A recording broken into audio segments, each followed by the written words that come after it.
Tuning you in now to the LBX show with your host, Brandon Wiley. Brought to you by the LBX Collective, your community to connect, engage, and inspire.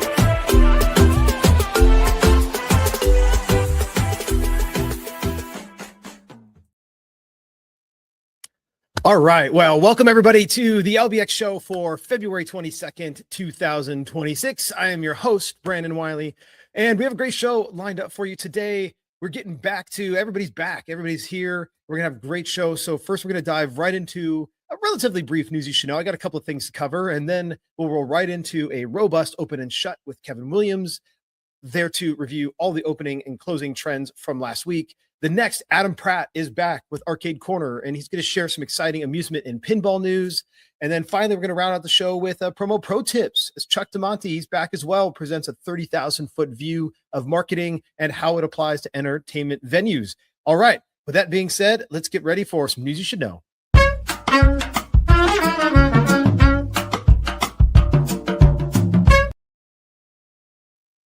All right, we talked about this last week, and if you're in the entertainment industry, you probably know about Amusement Expo, but I got to talk about it here. Amusement Expo is the next big expo that's coming up. It's one of the big three. Let's talk about Amusement Expo, Bowl Expo, and then IAAPA Expo. Obviously, there are others like the roller skating convention and the IATP for the trampoline park and adventure park world, and we got a bunch of other little shows here and there. The FEC summit for IAAPA just happened, but anyway, Amusement Expo is the next one coming up, and their theme.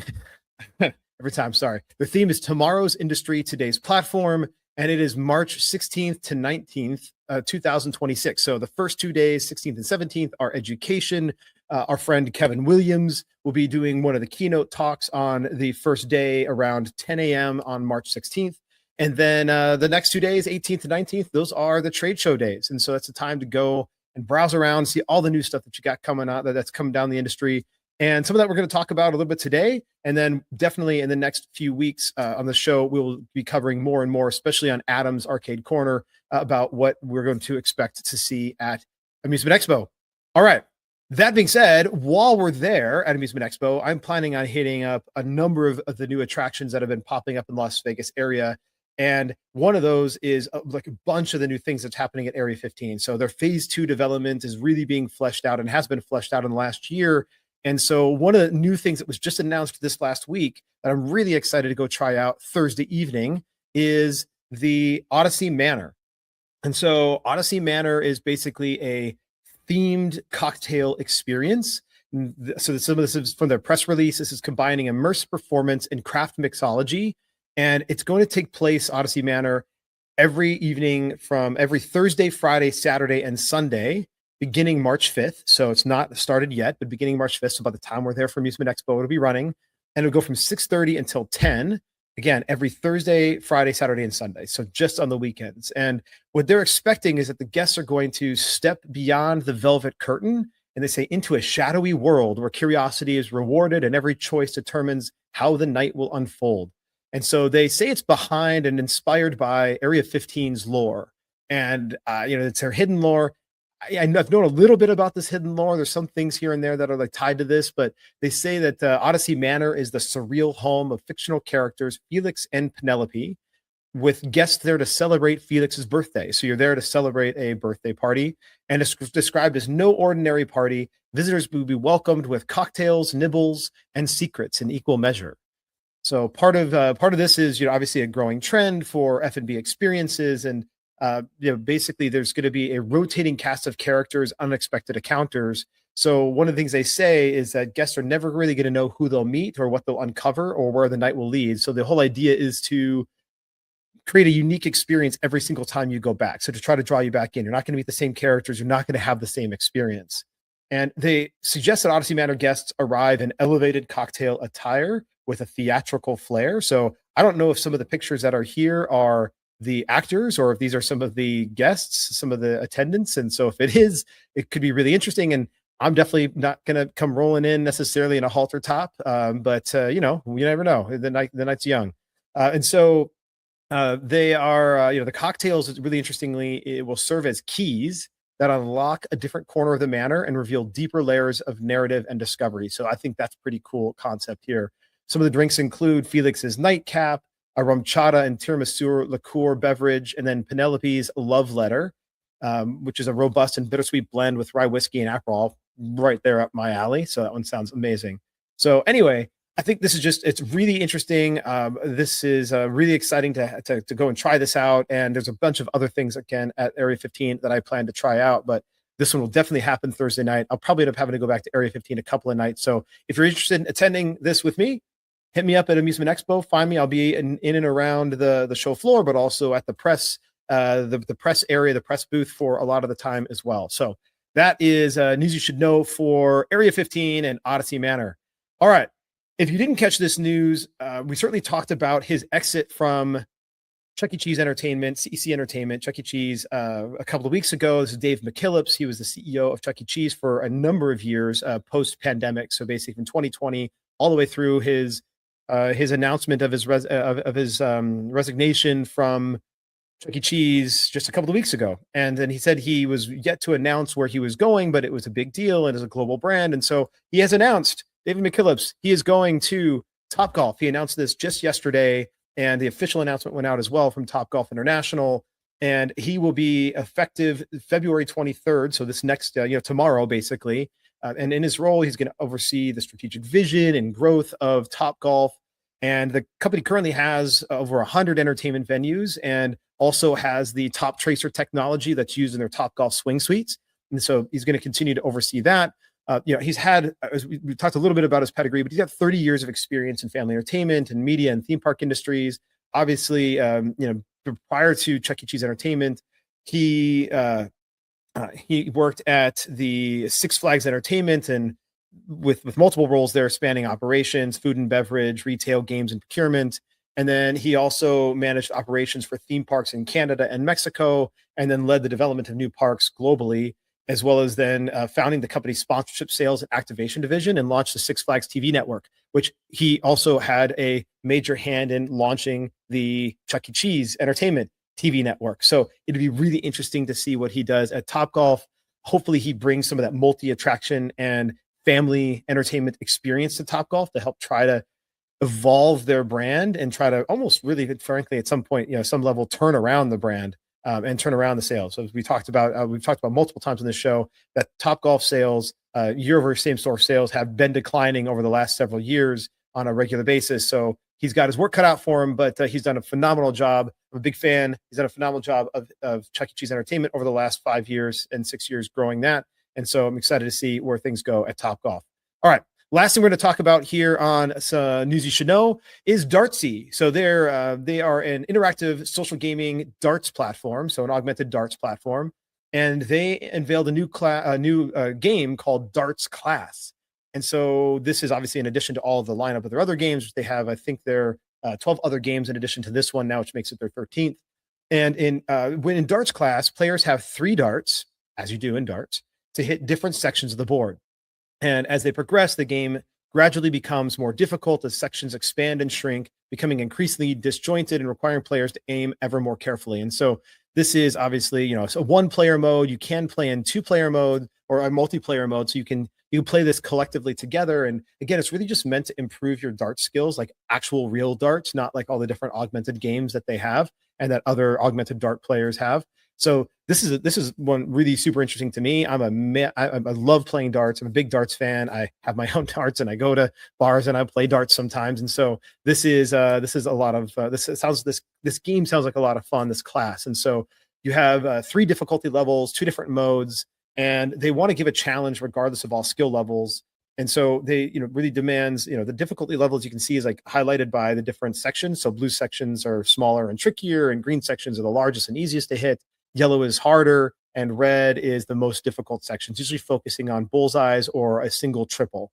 As you can see there, like the triple 20 is the best spot to hit on the board, and because it's the highest at 60 points versus bullseye, which you always think is the highest, but that's only 50. So anyway, but there's reasons to use. I'm not going to get into darts. We can talk about that later sometime. All right. Anyway, as you so actually, they're really trying to help players just get better at darts as well. So like, this is similar to going to maybe a golf simulator and you can practice your golf swing, or you can just have fun playing golf, right? Like the idea is you can come here and you can practice your darts if you want to, and then you can go and then you can turn around and have a fun time playing. One of their newest ones, they just announced this at Christmas. So this is their Castle Crushers game, and you basically have a 3D physics, and then as you throw darts, it turns into cannonballs that allow the players to demolish large medieval castles, basically. So that is their latest game that they had introduced called Castle Crushers. And so obviously you can have fun playing that, or you can do the Dartsee darts class. But I thought it was pretty cool. And I thought it was worth mentioning here because most of the augmented game darts games are really just focused on having fun and trying to democratize the game of darts, which is important, as I talk about in social gaming. In social entertainment, but this is darts class is a way to improve your darts playing as well, and I think it's valuable. So anyway, that is some news you should know. Coming up right after the break, we've got Open and Shut with Kevin Williams.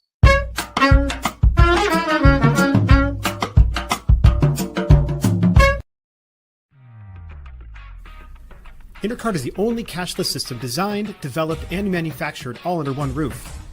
They introduced cashless technology to the amusement industry and have been leading the way for over 30 years. Cashless systems from Intercard increase customer spending, guest satisfaction, and boost revenues by up to 30%. Intercard is so proud to be serving the amusement industry, and if you aren't already part of their global family of customers, they hope you will become one soon.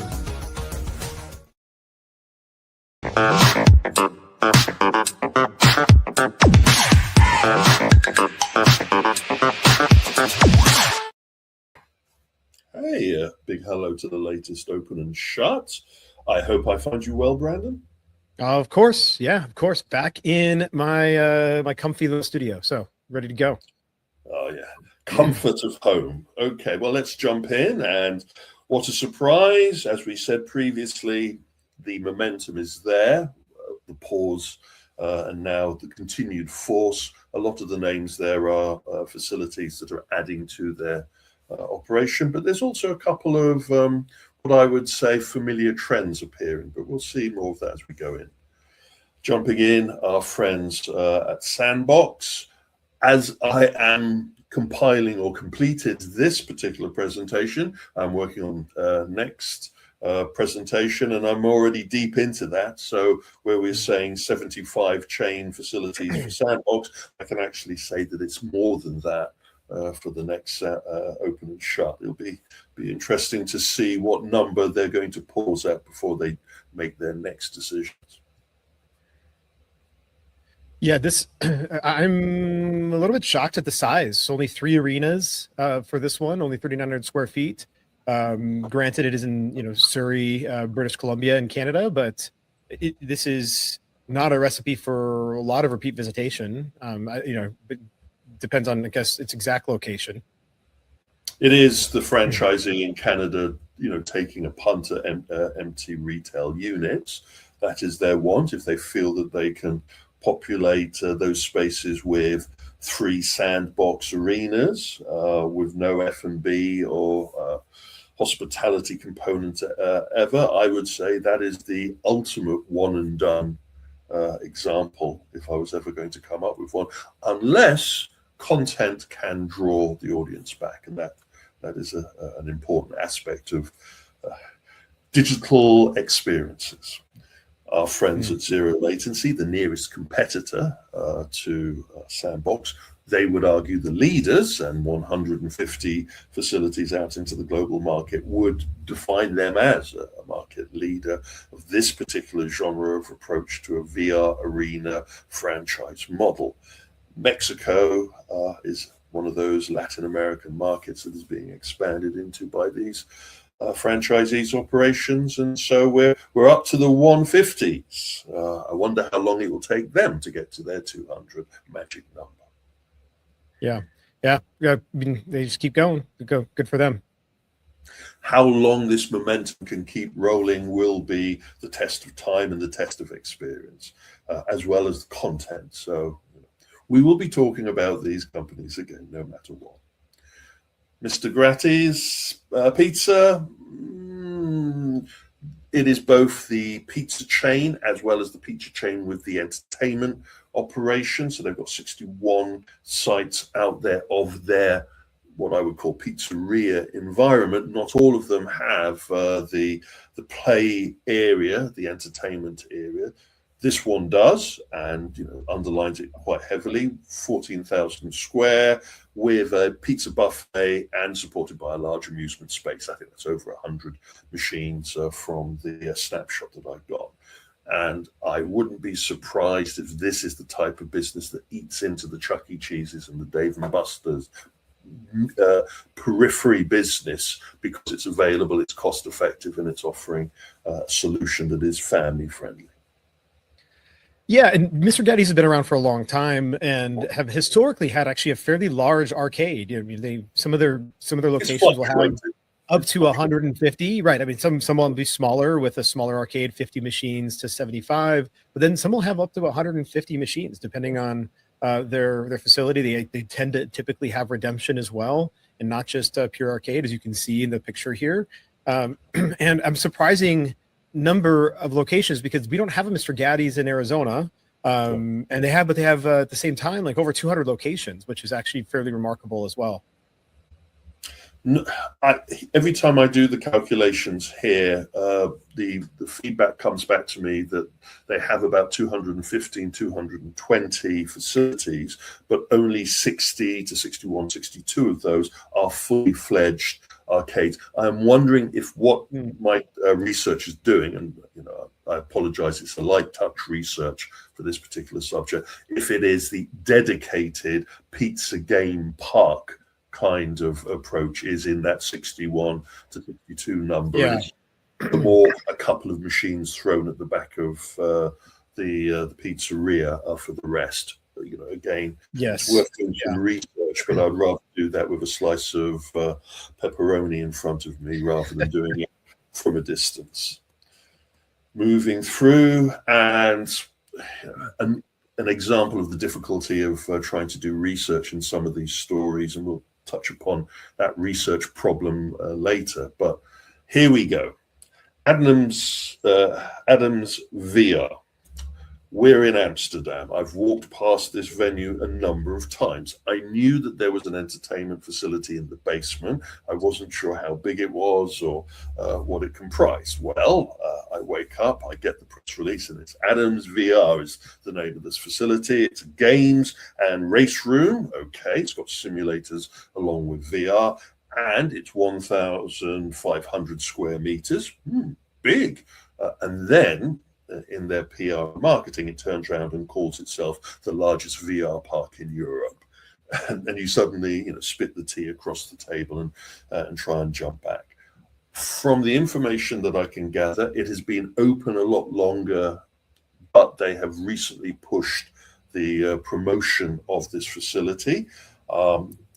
At the top of the building, the Adams Tower, triple X Tower, on the top of that tower, they've actually got a swing attraction where you sort of swing out the side of the building. So it's a very familiar locality on the opposite side of the train station, if you know your Amsterdam. But downstairs, they have a gathering of Chinese and European arena and VR amusements with some VR simulators. And they are promoting, thank you, Adam, thank you to the company that's behind Adam VR for, shaking us up and calling themselves the largest in Europe. I'd love to get into the fist fight to work out who is at the moment. And I know that there is a facility opening in a couple of months' time, SparkX, which is going to give them a strong run for their money, not a million miles away from where they're located. But these are the vagaries of research that we have to deal with. Yeah, and I find it interesting because at the very beginning of this video we just played here, for those of you who are listening, it said over 600 square meters of space, which is not that big, actually. So this is, I think, the curious thing to me. I mean, and for those of you listening, at about 6,500 square feet if you're here in the U.S. And so it can't be the biggest VR park in Europe at 600 square meters. I have a hard time with that. And I know the reason why they popped up on the radar is that they expanded their space a little bit. They've gone from their original to a larger coverage. But easy on the hyperbole, boys. Easy. Yeah. Give us a little bit more meat on the bones if you're going to throw around a phrase like that. Yeah, I will say at the same time, it look like it looks like an interesting kind of underground vibe and feel to the facility. When IALPA returns to Amsterdam, hopefully we'll get a chance to go and have a look at it. Moving on, and again, listing new facilities that kind of emulate or borrow from a proven theme. I would say, from what the research I've done about Epic Entertainment, they are a brand new entrance into the market. 58,000 square is nothing to sneeze at. A lot of the pictures that I'm looking at, we haven't got a video walk around, but a lot of the pictures I'm looking at, this feels very much like a want-to-be main event kind of approach, and partly due to this central climbing frame unit in the middle, or overshadowing the gaming amusement floor, is a trait that we've seen done with other venues such as this. Funny enough, that climbing frame approach over the gaming floor is in a little bit of question at the moment after an incident that's taken place in our industry. So again, we need to be mindful that safety is an important part of this kind of deployment of active entertainment over an active game floor.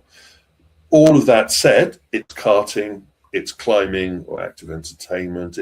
They're saying about 50 amusement pieces. From the rough count I did, I think they got the number wrong. I think it's slightly more than just 50. And it's offering the Ohio area or regional area an entertainment that is sorely needed.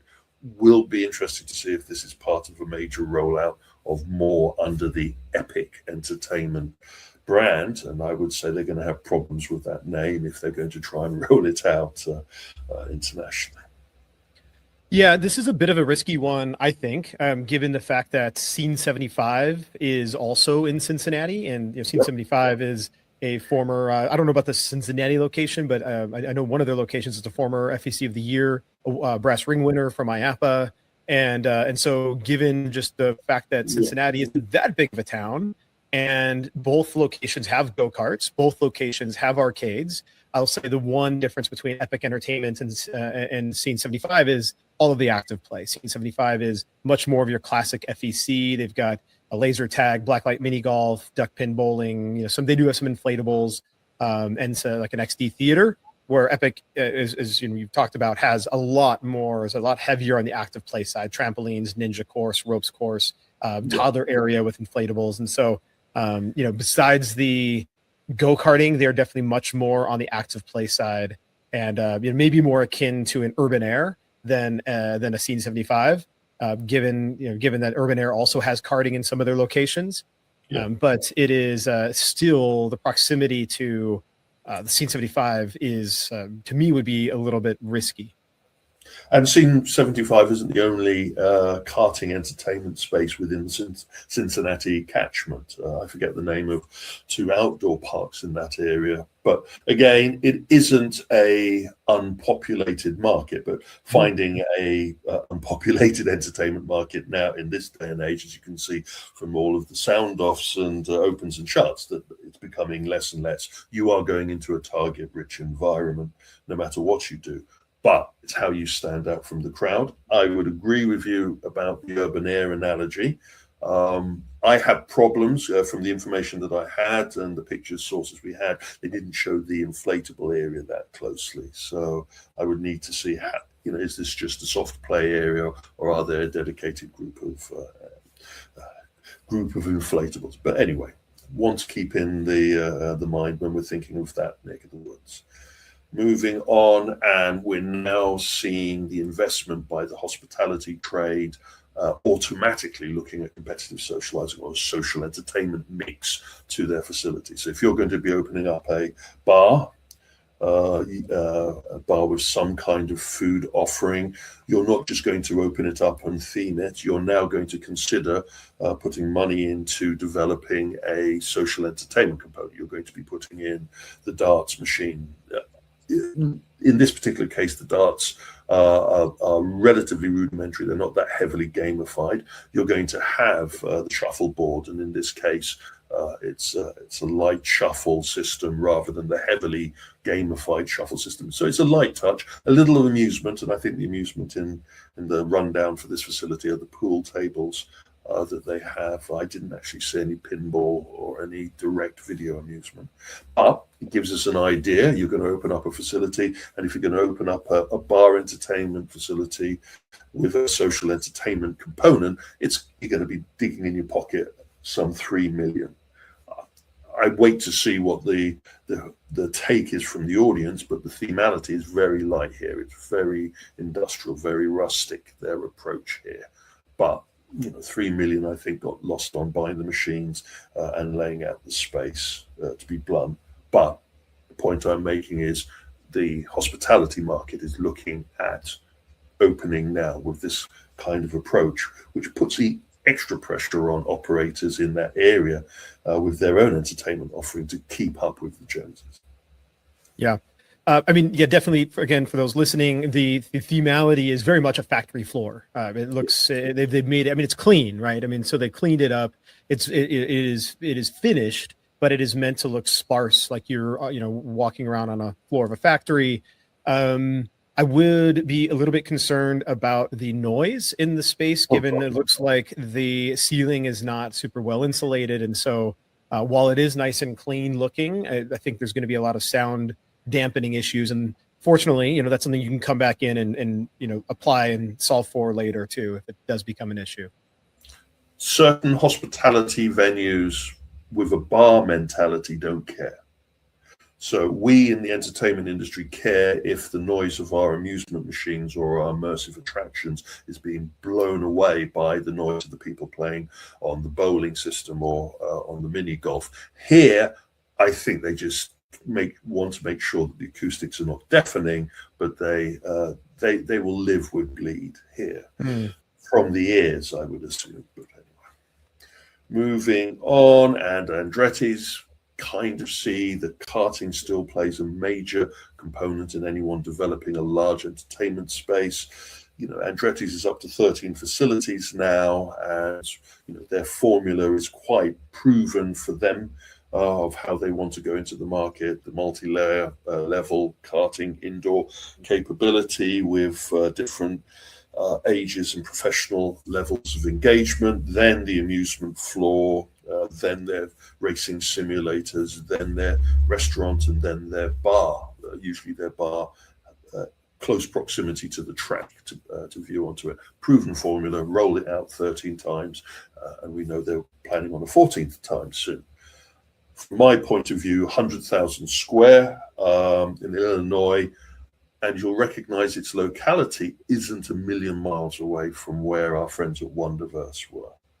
So the question has to be, is this just going to be a plug and play into a market that is hungry for this type of entertainment, or will this facility come up against some of the issues that Wonderverse came up with that weren't inherently caused by its poor design? Well, yeah, I think we could get into that, with Wonderverse and whether it had its own systemic issues and was it a location issue. Schaumburg is one of the many growing, very rapidly growing suburbs of the Chicagoland area. So the Chicago area. So there's a lot of entertainment venues popping up in some of these other suburbs as well. Roscoe Village is another one nearby Schaumburg. And so you're seeing a number of really interesting facilities opening up. And this is the standard Andretti formula. And I'm sure, given their focus on guest, I would say customer service and customer experience, that it will go, it'll do well for itself. It will have enough of an image and an offering that I think that they will generate the repeat play necessary. I have had to visit this locality a number of times to watch concepts open and close.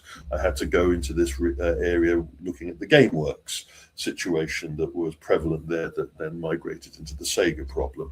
Well, of course, we had the Level 257 facility there that was eventually consumed by Gender and has been running relatively quietly but successfully as its new interpretation, Entain, all of this means that just because it's a crowded market doesn't mean that you can't succeed, but it is a fist fight. It is a very bloody market to consider dropping into, and we look forward to seeing how this proven model works. Jumping on, and we were talking a few opens and shuts about our friends at High Score Arcade in the UK that had to close down their Dorset facility for various reasons. It hadn't been open that long, and then we now hear that the High Score Arcade chain is opening up a new venue in Andover, still pushing out the free play model that they have made their own, and still following the same form factor that they have across their chain of 9 sites now. So, again, I have, both of us have our opinions about free play, retro arcade, or normal arcade approaches. And, having already gone through a turbulent loss of a facility, it'll be interesting to see what lessons they've learned going forward. I think the only thing I'll comment here is, while I have my issues with free play arcades, is the fact that it's not just retro; it's modern amusement pieces as well. Yes.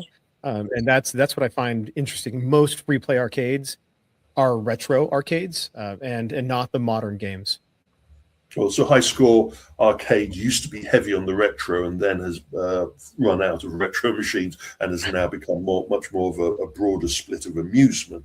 And again, I think that they're beginning to see the issues of some of the modern amusement pieces don't work well as free play. But that said, 9 facilities can't be wrong. So we will wait and see how they secure. When they get to that magical 10, they get that special badge on our database, and we can go into a little bit more detail about where they're taking this particular franchise.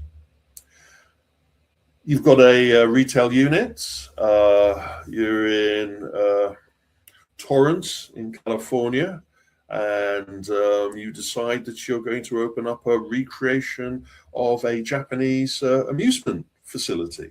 Okay, you're going to get your hands on, the candy cabs for all of those in the know that are essential for the sit-down play video game experience. It's kind of middle retro, as I would call it. It's a recreation, but it's not the golden age retro. It's more of the 1980s. Late 1980s video game retro. It has a very strong Asian feel to me. I would call this a Japanese retro arcade, and it's got minimal information.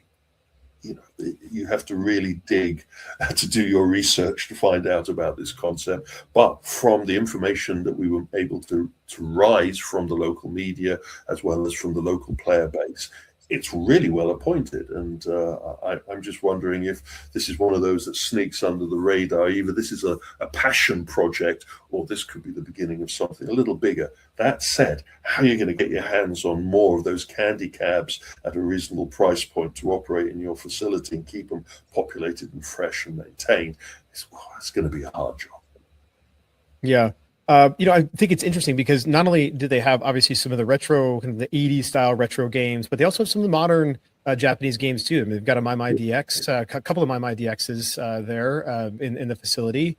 And I was just looking at the demographics of Torrance, California, and it estimates approximately about 39% of the population of Torrance is Asian, Asian residents. And so it's, this could be something that is either started by somebody who is, in that community, or is somebody who sees a greater opportunity in other communities, very much like Torrance. Also, understand there's a round 1 within that catchment, and round 1 offers that kind of Asian feel. The first of the round 1 USA facilities made a point of opening where there was large Asian communities to feed off of that. I'm looking forward to see. I wish them all the best in the world in surviving this, but it's going to be a hard taskmaster. I know how difficult it is to operate those candy cabs for Western utilization. The Western players aren't as kind as the Asian players on those systems. Karting would be the theme of this particular open and shut, and we have another K1 speed going in. It doesn't seem to be anything special compared to their usual format. So that's 2,000 square meters. That's an indoor track with some verticality, and there's about 50 amusement machines in there, as well as some level of F&B. I couldn't nail down how much of a level of F&B that this particular facility in New Jersey is going to have. But again, a crowded market, but a market that will appreciate a professional karting environment with some amusement. And again, it is another venue for private hire and party and corporate in the mix. But 108 K1 speed facilities out in the market, they know their business. They do. Moving to the shuts, sales, and the acquisitions. Going back to my point earlier on about the difficulty of research, we're going to touch upon this in much more detail in Sound Off. I'll just say here, we know that at least one of the 4 Crayola experiences has shut its doors. We can definitely say that the Palo, Texas facility has closed due to an administrative issue where the local media are actually saying that there's a dispute with the mall over the payment of rent. But at the same time, we get information from our sources in Orlando that the Orlando flagship Crayola experience has also closed its doors. Now, was that a temporary closing? Was that just a private party? Was there something happening? The detail is still in the wind, and we will try and get more detail about that. But at least we have one of their facilities closing, and the state of the other 2 facilities we can't comment about either. Yeah, I'll hold off in my comments to Sound Off, and we'll dig into it then. Right here. When you're doing research about one facility, you then learn about another facility, and it's something that I'm coming across now. Success is trumpeted highly, failure is just brushed into the corner and is ignored in many cases. I didn't know that the Nuremberg Ninja Warrior Park, which was a flagship German or European opening of this particular franchise, had closed. And I didn't find out about it until I had to write into the update about the opening of Jump Yard, which is opened in the same facility that the Ninja Warrior facility was at. Now, if you look at Jump Yard and you look at what Ninja Warrior was offering, they're nearly exactly the same approach, except there's a little more broader entertainment. With the Jump Yard approach, I think they actually include some amusement where the Ninja Warrior facility was mainly based upon the Ninja active entertainment experience. Whatever the reasons are, it opened in 2024 and closed in 2025. So may explain why we didn't have a lot of information about this closure, because it was a bit of a black eye. We've already talked about in Sound Off that the people behind the Ninja Warrior franchise property in the UK have gone through their own acquisition and partnerships with a new company that's taking control of this. So is this a bit of bad leadership, a bit of poor decision making on locality for this, difficulty to actually operate the concept? Take your pick. But again, this is one to chalk up as a come and go. Yeah, and I think this will be interesting to see how it does under the Jump Yard brand. They have over 25 locations at this point as a larger brand, and both from acquisition and from building greenfield. And so, they clearly have some operational chops and the ability to scale and grow their company. They were only founded in 2017, so they've had a busy 8-year run already, going on 9 years now. And so it'll be interesting to see how this Nuremberg location for this former Ninja Warrior, how it does under new management. Scroll back on the this particular open and shut and pause at the right moment. You'll see the detail of the Jump Yard Nuremberg edition. Another one of those that came and went, opened 2021, Vex Arena in Washington State, offering what I would call an active entertainment facility. It seemed to be in the 20,000 square region. You know, it had all of the standard kinds of approaches, along with a Nerf laser tag component, along with a virtual reality arena. Well, it's gone. And what, you know, again, this research problem that I'm finding on some occasions is it was announced in 2024 that they would be relocating to a different facility for whatever reason, no details given. So we've waited and we've waited and we've waited now for the new facility that they were meant to be moving Vertex Arena into to open, and of course it hasn't. And so we have to chalk this up as missing in action. So we say maybe something else to add to the open and shuts, missing in action. Yeah, indeed.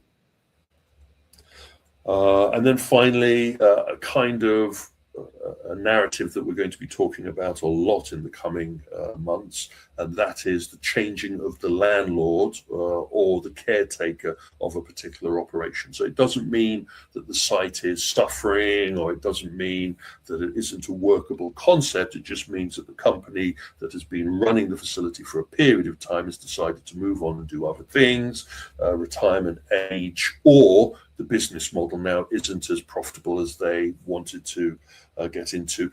On many occasions, some companies are moving on from running facilities because they don't want to have to put in the extra money to keep it viable against the competition, so they hand it on to someone else.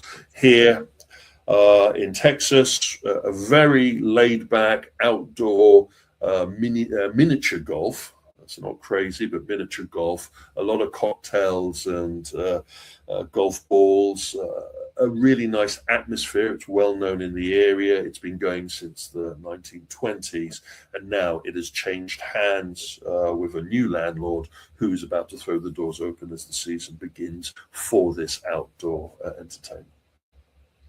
Yeah, and I find what's interesting here is like they're clearly just going for a party atmosphere. They have a beer garden in addition to their two mini golf courses, and so yeah, I mean, I think they've been around for a long time, and it's nice to see these types of long-term legacy experiences still being revitalized, still being kept up, and somewhat modernized. The beer garden has not always been around; it was a more recent addition, and so the new owners hopefully will continue to invest in something like this. That's clearly a long-term staple to San Antonio region. It is the revitalizing of a proven concept. If you have an audience and a generational audience, there's no reason why you can't keep something like this going if you put the efforts in, and maybe that's what the new caretakers are here to do. One suggestion that I would make to them, if they would take it or leave it, would be to start looking at the new trend in self-service poured drinks. That could offer them a unique spin on what has proven itself a popular entertainment venue. Anyway, grab us over LinkedIn, and thank you to those that have kept us up to date on some of the developments that have been going on.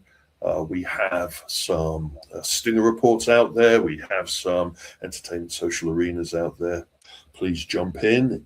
Please also make sure that you're still receiving them through your subscription emails. If not, resubscribe. And if you have any questions, please don't hesitate to bung us an email. Perfect. All right, Kevin. Well, another good open and shut, and we'll see you next week for the next one. Have a good one.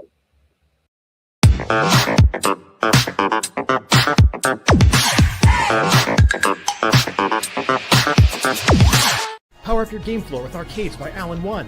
Whether it's perfectly pouring drinks in Dr. Pepper Soda Slam, grabbing official Butts on Things plushies, or defending cities from attack and missile command recharge, Allen One has something for every venue and arcade floor that will delight your guests. Each game is also enhanced with Major League Esports, a free app that tracks player top scores and brings guests back to your venue for more.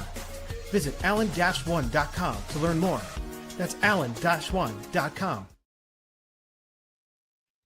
All right, well, that was a great open and shut with Kevin Williams. And next up, we have Arcade Corner with Adam Pratt. He is back. Let's get at it.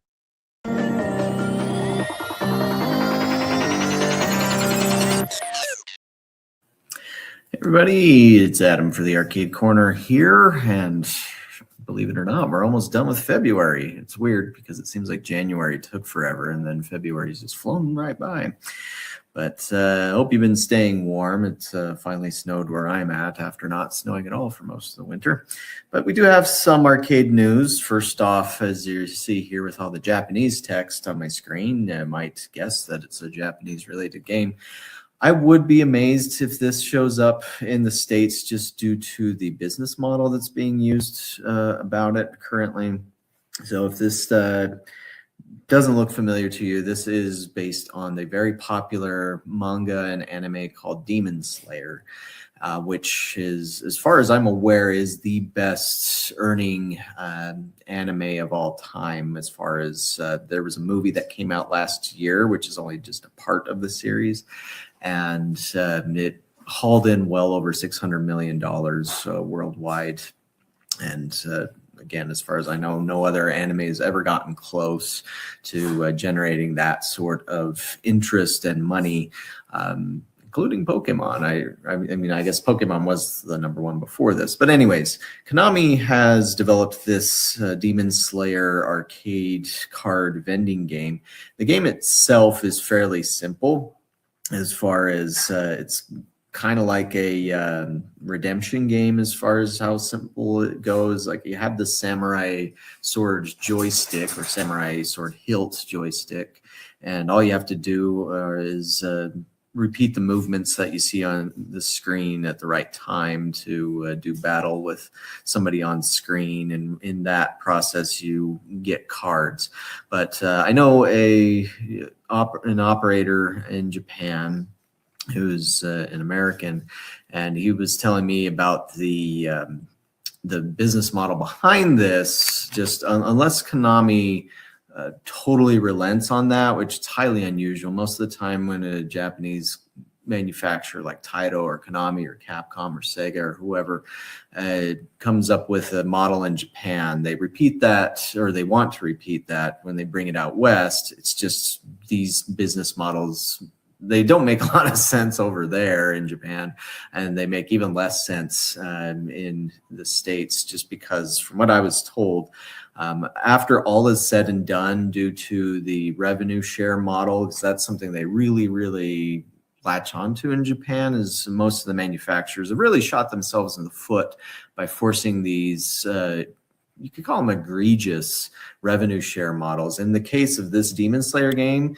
Konami's taking 70% of an operator's earnings. Like every single play, they get 70% of it. Then if you use Konami's Paselli payment system, they get even more out of that. And then the players have to buy cards. It doesn't vend a card with every play, and it's 100 yen. And the cost to the operator is 77 yen. And so from what I was told, it's like, after, if you take into account all those things, the operator only makes like 12 yen off of, which is like 12 cents off of every play, which is pretty ridiculous, really, and pretty greedy on Konami's part. Not that they've ever really been good in that regard, as far as I've seen, at least for a very long time.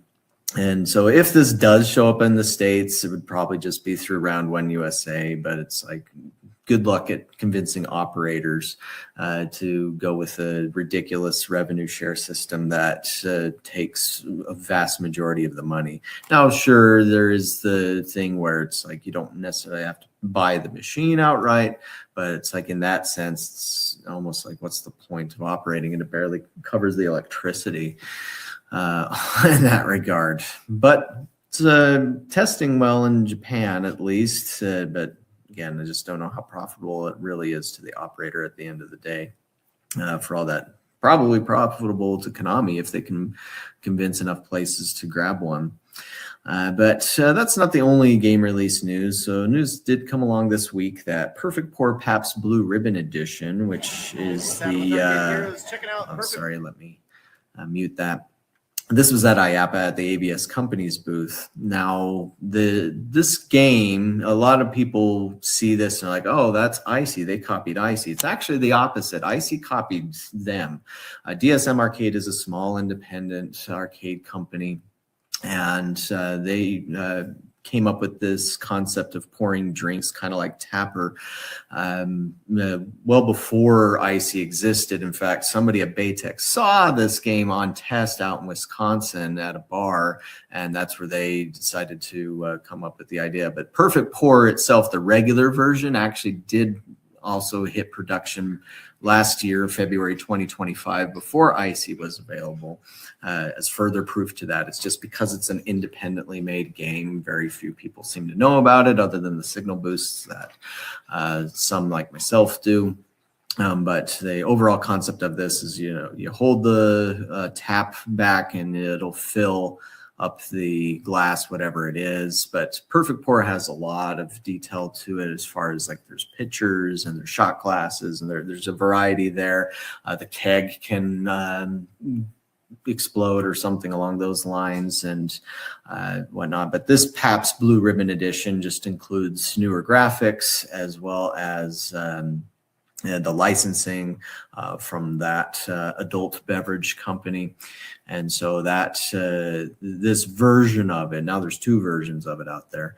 But if you want the Pabst Blue Ribbon Edition, let's say if you are run a route that operates out of a bar or you run an arcade bar, this makes a lot more sense than trying to find a tapper out there, just because tappers are almost impossible to find anymore in good working condition, and they're usually well overpriced. I've seen them go for $3,000 or more sometimes. And so where this is a brand new game, or you don't have to worry about some of those issues of the old stuff, then there you go. That's a good solution.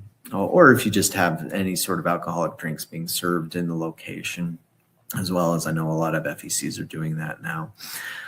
All right, and for the end, this news hit right after we did our recordings last week, and so wasn't able to get to it, unfortunately. But Pokemon has been announced by Stern. And this is based on the original 90s anime that most people would probably be familiar with. However, I think this is a fantastic license, probably one of the best licenses that I've seen for pinball, just because like I'm not a Pokemon fan. When it became a thing, I was already like a senior or junior in high school. I thought it was just a kid show, and so I didn't pay any attention to it. However, it was more than just a show, more than just an anime. It was actually, it's a card game. It's done movies. It's done video games, especially like on the Nintendo Game Boy and DS and Switch and Wii and all that stuff.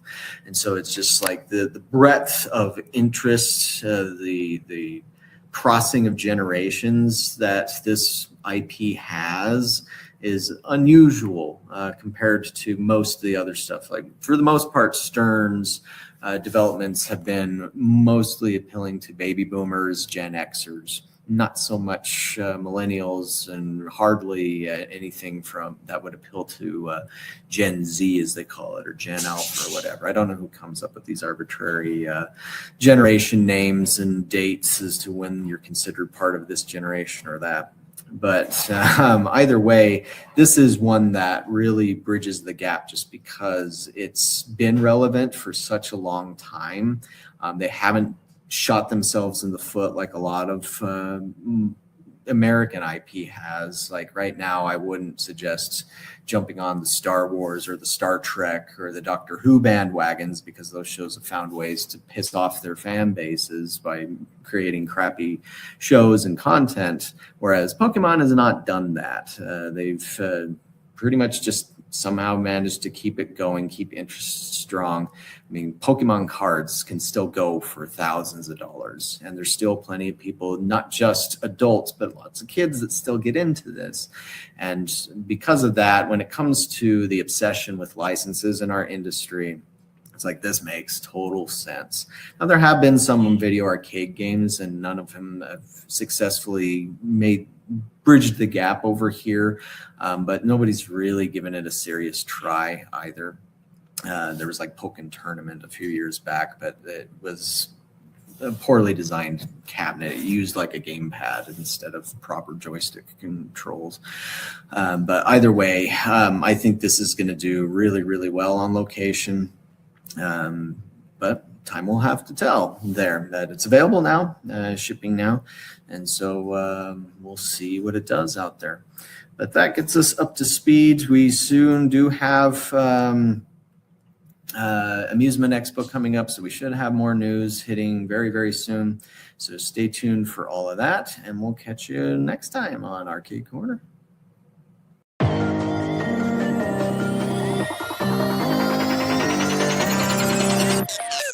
If you run a location-based entertainment brand and want to attract more visitors, check out Radius. They use real-time location data and customized marketing strategies to help brands like yours stand out. Radius can boost your foot traffic and build a loyal customer base. Plus, they're offering a complimentary local market analysis to show you exactly how they can help you grow. Curious? Visit radius.co and ask about your free market analysis. That's RAYDIUS.co.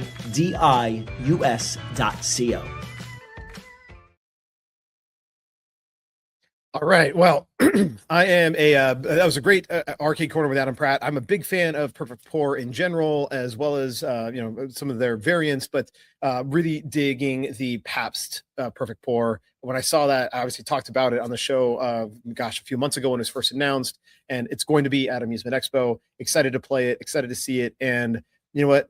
I might just end up walking away with one. I don't know. We'll see, because I just want one here at the office. It'd be great. It'd be fun. All right. Anyway, that being said, coming up next, we've got pro tips with Chuck DeMonte. Let's do it.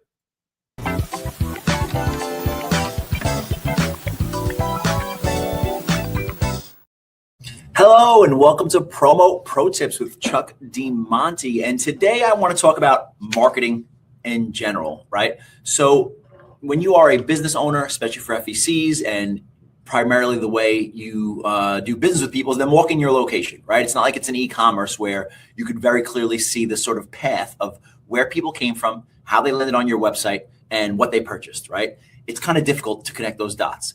Now, we've done a lot over at Radius to connect those dots and understand where people are coming from and is our marketing working and all that other stuff. But when you don't understand something well, there's obviously going to be a lot of skepticism in something, okay? So I really want people to understand marketing at its core. What is it, right? So we're going to really take a 30,000 foot view of marketing. So I think it'll really help you all understand what is marketing and what do I got to do at a higher level to achieve marketing and get more people into my location, okay? So what I want to do is I want to share what a customer journey looks like, right? And I'm constantly telling existing clients, potential clients, what this customer journey is and what it means, okay? And so it doesn't matter to me, what business you're on. Every business on the face of the planet has this exact same customer journey. I really don't care the business, right? So you have awareness, okay? And you can see that here, awareness, right? We call brand presence. Awareness is what is your brand, right? Who are you? What does your logo look like? What is your brand colors? What time you open? What attractions you offer? Where are you located? How much do you cost, right? All those things. Your brand is how you communicate with clients. Your brand is, what is the experience when you go in there? Like so many things you can put under that brand umbrella, right? And that is awareness, getting people to know about your brand. You need to get awareness first, right? And so that's the biggest thing that I think is a lot of times lost on people. Word of mouth is marketing. Word of mouth is awareness. So there's so many things that people go, marketing and I've tried this and it didn't work and I tried that and it didn't work. It's like, you don't realize that it is working, right? And I know, again, it's hard to tell sometimes. It's so hard to tag an ROI all the time to all your existing marketing efforts, right? But this is really important that you understand this customer journey. So first and foremost, you need people to know about your business. Again, where are you? Where are you located? What do you offer, right? That is awareness, right? And it's not just a one-time thing. People have so many things going on in their life, right? You need to consistently remind people who you are, where you're located, what you offer, right? There's a lot of competition in the FEC space nowadays. There's a lot of things for people to do. They, social media, jobs, families, they're inundated all day with a ton of things on their brain, right? You need to stay on top, what you call top of mind marketing, right? You need to stay on top of their mind. So when they are looking for something to do over the weekend, the weekdays, whatever, right? They think of you, okay? So that's awareness. Now, the next thing you want to amplify, go into the amplification, what we call it, but that's the consideration phase, right? So people go, oh, that place looks cool. We should go. Let me talk to my wife. Let me talk to my husband. Let me talk to my kids. See if they want to go. See if they heard about it. Maybe my neighbors heard about it. Maybe my, friends or family or whoever went before. Maybe, that's the consideration phase. I want to check this place out, right? How much is a ticket? What do they offer? Again, kind of go back into that awareness, right? So that's the consideration phase. Now you want to take as many people from awareness and into the consideration phase where they go, that's cool, I want to go there, right? Or I want to go back there, right? That's the consideration phase. Now, once you have as many people as possible from awareness into consideration, you want to drive as many of those people into consideration into visitor acceleration, which is becoming a customer, right? So that means walking in and doing business with you, okay? That means booking an online ticket, booking a birthday online, right? Any of these things, okay? So, what does that entail, right? When somebody comes to your website, it needs to be clean and understand that's the front door of your house, right? If you walked up to a house that was creepy and gross and disgusting and all right at the front door, you're like, I don't want to go in that place, right? Your website is the front door to your house, okay? So too many people underestimate what their website should look like. Now, you don't need this unbelievable, amazing, Amazon functionality website, right? It's an informational website. A lot of times, your online booking, you guys, link out to that, and that's completely fine, right? But even informational needs to be structured easily. It needs to have a good user experience, okay? It needs to have a good user interface, right? And the sort of the way people navigate your site needs to be, that's the user experience, right? It needs to be very seamless and easy. If don't make it hard for me to do business with you, okay? And understand how I need to do business with you, understand how much a ticket is and where you're located and all that other stuff, okay? So that's once they're, they're in the consideration phase, you want to bring them into a customer. And then once they're a customer, you want to make them repeat customers. Okay. So what you want to do is you want to do things that are going to fill up this funnel and bring people all the way down. So how do you get awareness, right? This is why digital marketing has become so popular over the last 20 plus years, probably, right? There's something called CPM, cost per milli, which means cost per 1,000 impressions, right? Now, if I saw an ad of yours, I'd be like one person that you reached, right? Typically that's a reach, key performance indicator, reach. I'm one person. An impression, I could see that ad 10 times, and that's 10 impressions, okay? Now, the CPMs, like I said, is cost per 1,000 impressions. When you're doing paid social, you're typically in the, below $1 to $2, $3 range for 1,000 impressions, right? And you could reach tens of thousands of people for $100, right? But again, you want them to see it multiple times, okay? So that's when you're increasing your budget comes in, and it still doesn't even need to be a huge budget. But this is why digital marketing has become so popular, because the cost per those things is unbelievably lower than what it was for legacy marketing, newspapers, radio, print ads, flyers, whatever, right? It has decreased the cost tremendously to get in front of people. So again, awareness, how do you do that? For me, paid social is one of the best ways. Organic social media posting, Google ads, right? All those digital avenues that could really, and there's a million other ways you could do it. You could do, your sort of legacy things. You could do what we call EDDM flyers. That's through the post office. There's a ton of things, right? But you want to get awareness, right? That could be working with an influencer. That could be, again, paid digital ads, paid Google ads. That could be going to a local event to hand out flyers, local activations, local community events, right? Connecting with the schools, and just literally you can cold call somebody and tell them about this. So they need to know about your location. That's the first level, getting them into that awareness funnel. Okay. Next, you want to be in the consideration funnel, right? And so some of the things you do, maybe you capture their email address or some sort of, way to contact them before they even became a customer, right? And now you're going to try and push them further down, offer them a discount, offer them something to be when they're a first-time customer, right? A buy one, get one, whatever, right? You want to have awareness, and then you want to try and activate them into consideration, right? So you want to hit them. That's where that frequency comes in, right? Oh yeah, I saw that place. I wanted to go, right? So there's a rule of thumb in marketing where it used to be you need to have 7 touch points. Now they're saying it's 10 to 12 touch points a lot of times. But basically what that means is if you see an organic post that my FEC posted, that's 1 touch point, right? If they see an ad, that's another touch point. If they drive past your location and see your sign, that's a 3rd touch point, right? So they used to say 7, but let's say it's anywhere from 7 to 12 times before somebody does business with you. So think about that. They need to see your brand 7 to 12 times. How do you accomplish that, right?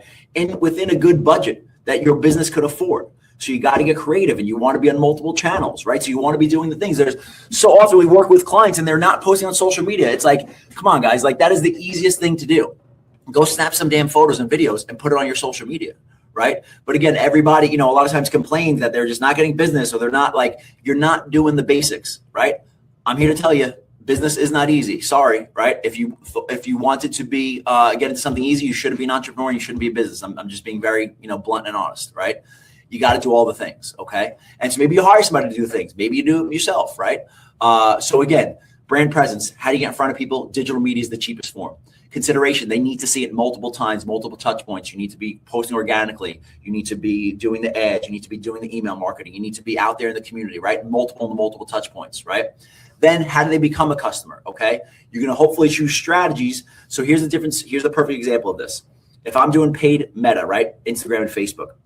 To me, a lot of times that's best for an awareness strategy, right? Not necessarily a call to action of buying a ticket or booking a birthday. It works very well for that, but I like it for awareness. So because people are scrolling, right? They're not in that moment looking for something necessarily to do, right? They're not looking for, hey, I need to book a party for my 10-year-old son, but I'm here scrolling. No, it's like, yeah, they might say like, oh yeah, I do need to do that. Let me check that out, right? You might hit them at the right time, and that very well happens. But Google Ads has intent built in.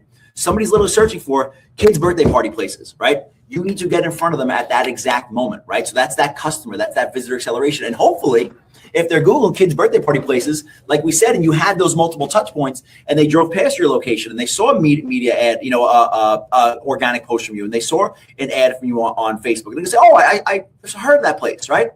Let me click on that one, right? So again, that's the whole point of bringing them through this funnel, right? And also maybe, we do strategies where we're doing what we call the data builder, where we're doing a giveaway. And the way people enter that giveaway is by giving us their contact information and allowing us to market to them, right? Putting them into that consideration phase. Okay. So once now they're in that consideration phase, now I have their email and their phone number. I'm email and SMS marketing them, hopefully driving them to become a customer, right? Continually pushing them down this funnel. Okay. Next is repeat customer. Okay. Visitor loyalty. Now, this isn't just marketing, this piece, and you could maybe consider it marketing, but this is operations as well, right? If I come into your location and you got me to become a customer, right, into the visitor acceleration phase, and I don't have a good time, and your place is dirty, and your staff was not good, I'm not going to become a repeat customer, right? So there's no amount of marketing that could solve that, okay? So this goes into operations, right? But say all those things are correct. You are having a good, you do have a good hospitality in your business, right? You do have a clean business. You are operating it in a really good, efficient way, okay? Then you should get a repeat customer. And how do you do that? Retargeting with paid social ads, email and SMS marketing, right? Now that you hopefully capture their information, they became a customer, right? Just different strategies like that to stay in front of them, that top of mind. So when they do go there, just like that, you constantly gotta, treat them as if you're trying to capture them back again, right? You are a new customer, right? So you want to stay in front of them. You want to continue to woo them. How do you do that, right? So again, I know there's always, I feel like a lot of ambiguity of like marketing and what is it? And it's this sort of black box that people don't understand. It's really pretty simple at its core process and what it means. People need to know about you. You need to stay in front of them so they consider doing business with you, okay? Hopefully you convince them to do business with you by how cool what you have is, right? And what you offer in your attractions. And then hopefully they have such a good experience, they want to come back. It's pretty much that simple. Now, within those things, right? Yeah, you can have some complexity. How to run Google ads, how to run paid meta ads, how to post on social media, all those stuff. Sure, there could be some complexity in there, but honestly, consistency in doing something is always better than nothing. So I really hope this helped. Again, get out there and just start doing and think about this funnel and start doing your basics. Posting on social media, running some media ads, running some Google ads, running email marketing. I promise you, done over time, even if you can't connect an ROI to it, right? It will be working, okay? And you will be dead in the water if you're not doing these things. And one way to think about this, if you are having a tough time and you're like, I really need to understand ROI, and if you're having a tough time implementing maybe conversion tracking, because a lot of online booking softwares and people don't have all the tools to understand if I'm doing marketing here, is it increasing foot traffic? Something you want to look at maybe is marketing efficiency ratio, okay? Now, this kind of comes from e-commerce, but it's like, how much am I spending in marketing, okay, versus how much are we making in revenue, right? And that's basically total revenue divided by total marketing spend, okay? Now, I'd love to see it be a 3.0 or higher, right? But that doesn't mean it needs to be, okay? And that'll give you a good indication. So if I spend more in marketing, does my revenue grow, right? Which will give you an indication of like the marketing's working. You don't need to know, okay, this ad got me this booking or this customer, right? I'm increasing marketing. Is my revenue increasing? Okay. So maybe look at marketing efficiency ratio if you really, really, really want to understand the effectiveness of your marketing. Okay. So get out there, start doing some marketing, and hopefully increase your foot traffic.